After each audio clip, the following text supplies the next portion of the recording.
اللہ تعالیٰ کون ہے؟ قرآن مجید کا مقصد معلوم ہونے کے بعد آپ سبھی کے دل میں یہ خیال آتا ہوگا کہ اللہ تعالیٰ کون ہے؟ تو اس کا جواب یہ ہے کہ اس کی ذات کو سمجھنا تو عقل کا کام نہیں ہے۔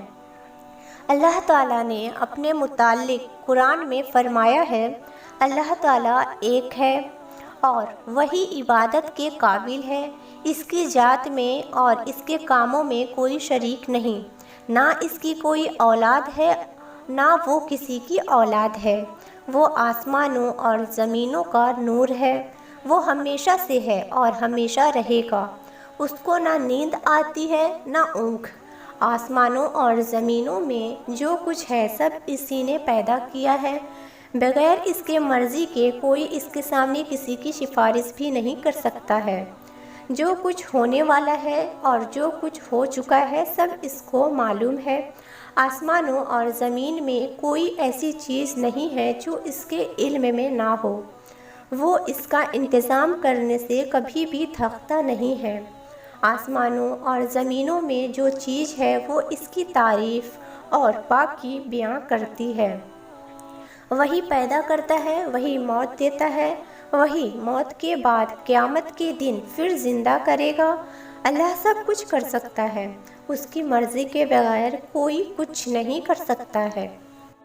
جہاں کہیں ہم ہوتے ہیں وہ ہمارے ساتھ ہوتا ہے، وہ ہمارے دلوں کی بات کو بھی جانتا ہے، وہی سب کو رزق دیتا ہے اور جسے چاہے زیادہ دے اور جسے چاہے بے حساب دے۔ اس کے اختیار میں ہے، جسے چاہے سلطنت دے اور جس سے چاہے سلطنت چھین لے، جسے چاہے عزت دے جسے چاہے ذلت دے۔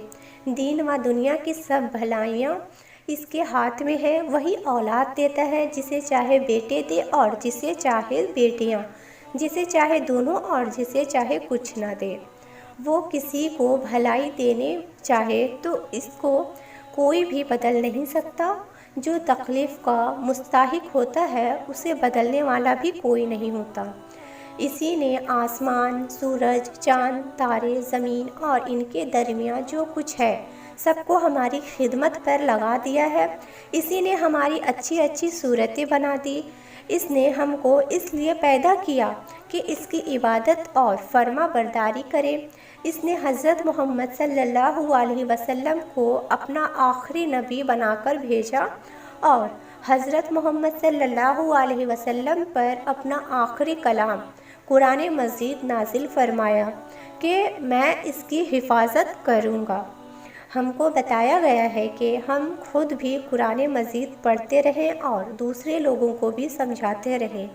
قرآن مجید میں اللہ کی دی ہوئی کلام ہے، اسے سمجھیں، جانیں اور اس پر عمل کریں، خود بھی سنیں اور دوسروں کو بھی سنائیں۔